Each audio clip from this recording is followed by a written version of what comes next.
United ရဲ့လက်ထဲမှာကန်ကောင်းလို့မရှုံးခဲ့ရတဲ့ဥရောပချန်ပီယံ PSG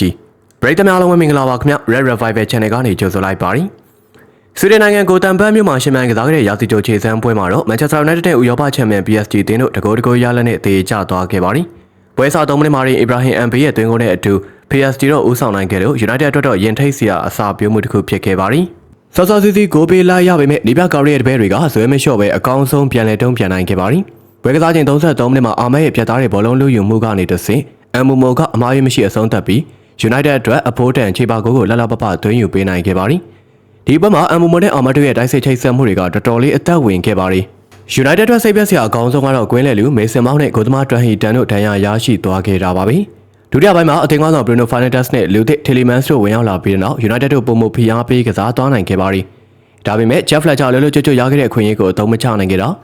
Shelley ရဲ့ကန်ချက်ခံစစ်တဲ့ညှိသွားတာ Fernandes ရဲ့သွင်းကိုရလို့နေပါကန်ချက်တွေတိုင်ဘေးကနေတည်လေးလွဲချော်သွားတာတွေကြောင့်အနိုင်ကိုနဲ့ဝေးကွာခဲ့ရပါရီ။အဆုံးသတ်မှာတော့အပိုင်ခွင့်ရေးတွေကိုဖြုံးတီးခဲ့မိလို့နိုင်ပွဲနဲ့လွဲချော်ခဲ့ပေမဲ့ချန်ပီယံလိချန်ပီယံ PSG ကိုရေမောင်တန်းဖိအားပေးကစားနိုင်ခဲ့တဲ့ United တင်းရဲ့ခြေစွမ်းကတော့လာမယ့်ရာသီအတွက် break တွေကိုမျှော်လင့်ချက်ကြီးမားမားပေးစွမ်းနိုင်ခဲ့ပြီးပဲဖြစ်ပါရီ။ညီကိုတို့ကရော PSG နဲ့ပွဲက United ရဲ့ခြေစွမ်းပေါ်အားရကျေနပ်မိကြလား။ဘာတွေလိုအပ်နေသေးတယ်လို့ထင်ကြလဲပြောပြသွားခဲ့ကြပါဦး။